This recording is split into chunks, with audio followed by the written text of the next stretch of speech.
Do you want to learn something? So open your Google search engine and type here Blind Activity Work channel. And don't forget to subscribe this channel. Welcome back दोस्तों, मेरा नाम है राजेंद्र ठाकुर। आप देख रहे हैं blind activity work channel.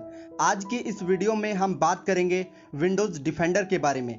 Windows defender को आप कैसे एक्टिवेट कर सकते हैं और इसके यूजेस क्या हैं। चलिए शुरू करते हैं। विंडोज़ डिफेंडर एक प्रकार का एंटीवायरस है जो आपके कंप्यूटर को वायरस से बचाता है। विंडोज़ डिफेंडर का उपयोग करने के लिए आपके कंप्यूटर में किसी भी प्रकार का एंटीवायरस होना नहीं चाहिए। यदि ऐसा है तो आप सबसे पहले उसे अनइंस्टॉल कर दें। विंडोज़ डिफेंडर विंडोज़ के साथ मिलने वाला डिफ़ॉल्ट एंटीवायरस है। विंडोज़ डिफेंडर आपको रियल टाइम प्रोटेक्शन प्रदान करता है, जिसकी मदद से आपका कंप्यूटर या लैपटॉप वायरस से सुरक्षित रहता है। आइए जानते हैं कि विंडोज़ डिफेंडर के रियल टाइम प्रोटेक्शन ऑप्शन को आप कैसे अनेबल कर सकते हैं। दोस्तों, फाइनली हम कंप्यूटर पे आ चुके हैं। चलिए मैं विंडोज़ R बटन दबाता हूँ रन डायलॉग ओपन करने के लिए। इसके बाद मैं कंट्रोल लिखूंगा, एंटर करता हूँ। सर्च बॉक्स में लिखूंगा विंडोज़ स्पेस देके लिखूंगा डी फॉर डॉग। चलिए लिखते हैं अब डाउन एरो प्रेस करूंगा।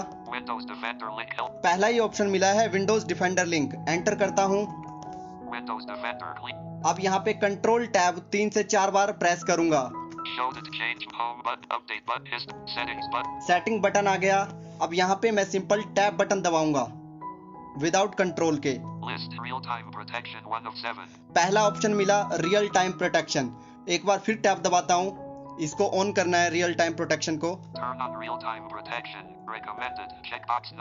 ये मेरा नोट चेक है, इसको मैं स्पेस से चेक करता हूँ। अब एक बार टैब और दबाता हूँ। एक बार और। मेरे को ऑप्शन मिला सेव चेंजेस बटन, इस पे एंटर कर देता हूँ। अब मेरा रियल टाइम प्रोटेक्शन ऑन हो गया है। आशा करता हूँ आपको ये वीडियो पसंद आई होगी। धन्यवाद।